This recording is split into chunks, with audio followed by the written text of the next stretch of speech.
First, the USDA's Justice for All non-discriminatory statement, which simply states that all persons must be treated equally without regard to their race, color, national origin, sex, religious creed, disability, age, political beliefs, or reprisal or retaliation for prior civil rights activity, and that our institution provides an inclusive space for all.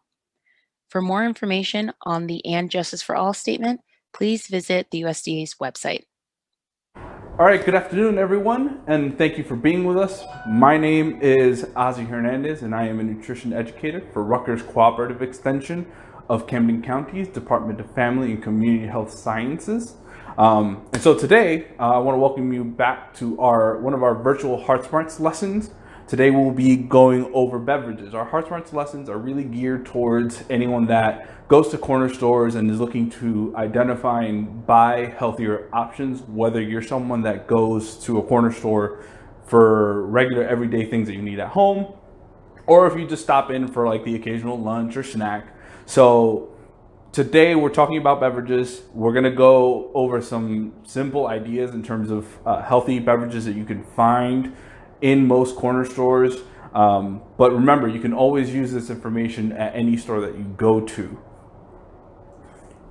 Before we jump into the lesson itself, I want to actually start off, like I always do, with a couple questions for you to think about as you're watching the video. The first is, what are some of your favorite drinks? So what is your go-to drink that you enjoy having all the time, whether it's with a meal or on a hot summer day? Maybe it's the middle of winter, you're thirsty, right? The second is, what's the drink that you go to when you are thirsty? So on those days that you're really parched, like what's something that you like to grab and sip on? And then third, what's a drink that you have when you're eating your meals? So why are beverages important? Why are we talking about drinks? What is it about the drinks that we have that we need to be mindful of?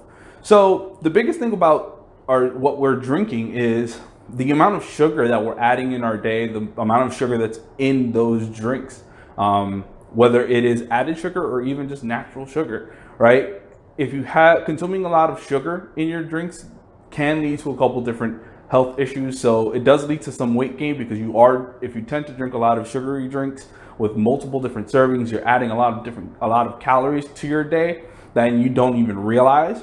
But you also have to worry about diabetes as well. One of the everyday things that you have to be mindful of if you're drinking a lot of sugar is kind of that sugar crash. So for adults, you kind of want to stay away from having a lot of sugary drinks because that's how you end up in that middle of the day slump where you have all this energy in the morning and then you just crash in the middle of your workday. So you feel like real tired. For kids, if you have kids at home, it's super important to make sure that they kind of limit their sugar during the course of the week. It's going to make it harder for them to pay attention in school because they're going to be super tired all the time because of that crash. And then also, and this is a really big point that I like to point out for everyone, regardless of what time of year, is dehydration. So the more sugar that you're getting in the course of your day, the more dehydrated you'll become. And that's super important because even though it's winter time, right, you have to think about you're bundled up, you're moving around, you do tend to sweat a little bit, right? If you're drinking a lot of sugar, that's going to kind of accelerate how much dehydration you have. And that's really important, not just in the summertime. So a lot of people think about dehydration or super like really thirsty as a summer thing, and that's not the case. In wintertime, that's also a big issue.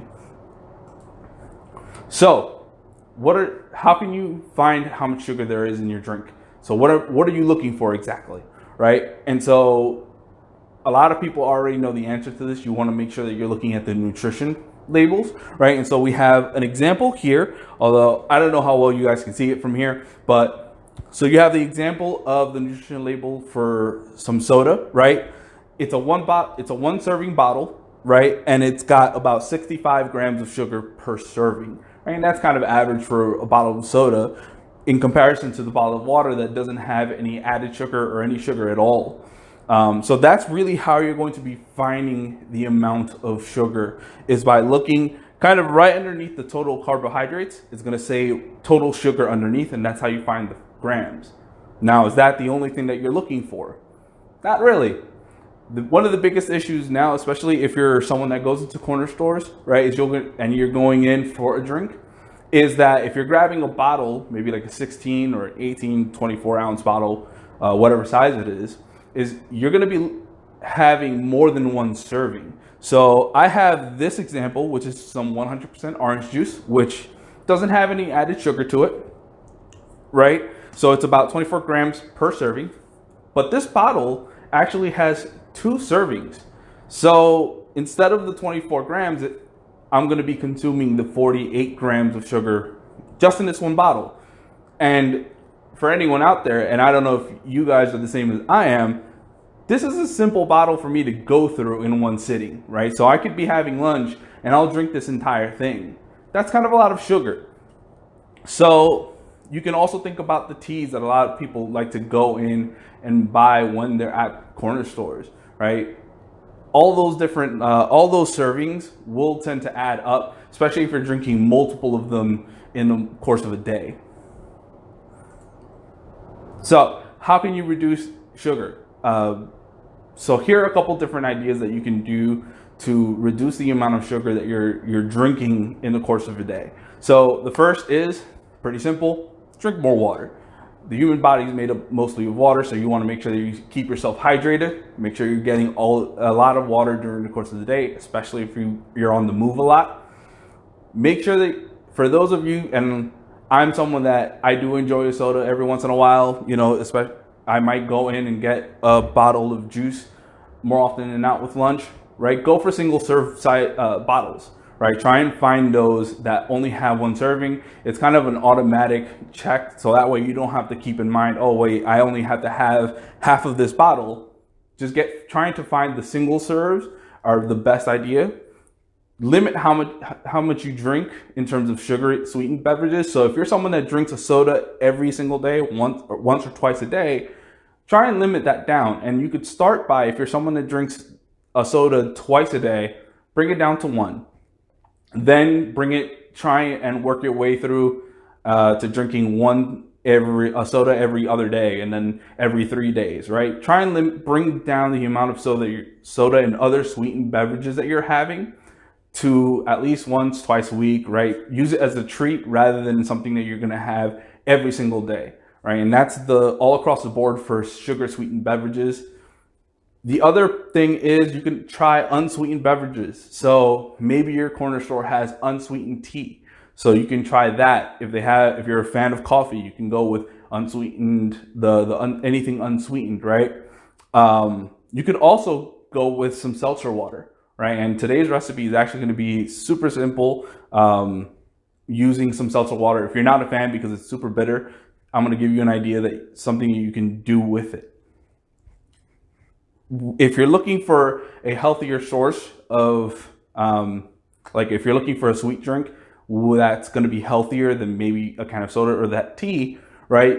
Go with 100% juice, right? And the big distinction here is you want to make sure that on the front it's going to say 100% juice. You don't want to read 100% vitamin C because sometimes that's misleading. It'll have maybe 30% juice and then the rest of it is just water and added sugar. So you're looking for, like I said, something like this where it's going to say 100% juice on the front. It'll also say it right above the nutrition facts. So if you just turn it around really quick, it'll say it there as well. And again, be mindful because it still does have a decent amount of sugar to it, but you are getting vitamins, which are super important. So it's a good place to start if you're looking for something sweet. Instead of grabbing the soda, replacing that with 100% juice.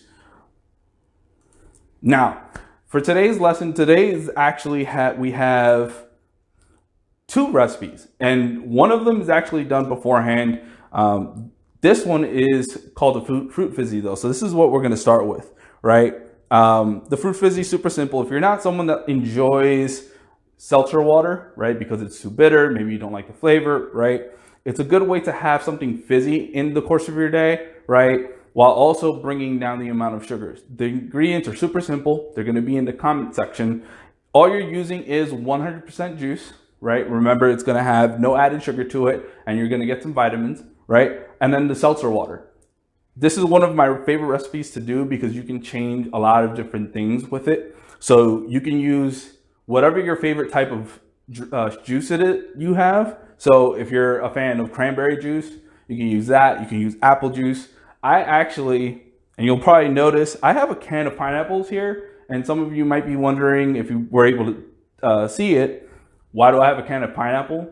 So I got the pineapple that's in 100% juice. What I like to actually do is I'll eat the pineapple, and that juice, instead of throwing it out, I'll actually use it for something like this, for fruit fizzy. So I have just a little bit of the juice here, and then all I'm going to do is add it in. With fruit fizzies, I like to tilt the can or the whatever cup I have a little bit so it doesn't fizz all the way through. And again, play around with how much you want. You can add more juice if you want it sweeter. You can add less juice if you don't, right? And so again, play around with that, switch out the juice. You can be as creative as you can want with it. The other is fruit infused water, right? I let this sit overnight, and it's, again, another really flexible beverage that you can use that you don't have to add sugar to. So here I actually have, and I want to see if I can lift it up. I actually have some oranges and I have blueberries. The blueberries kind of sat to the side, and I actually cut the blueberries in half. So if you use something like blueberries, or maybe use grapes to in replacement, right? Take those berries or those grapes and cut them in half. That way the juice can get into the water, right? That's a way to sweeten the water, give it some flavor. So if you're someone that wants to drink more water, but it kind of gets boring after a while, go ahead, try this out, play around with it. I recommend everyone try out apples, leave it in for 2 days, right? See how you like it. Let us know if you enjoy that recipe. But this is, again, super simple. You can do it with cucumber and mint and play around with like different varieties. I want to thank you all for being here, and we'll see you next time.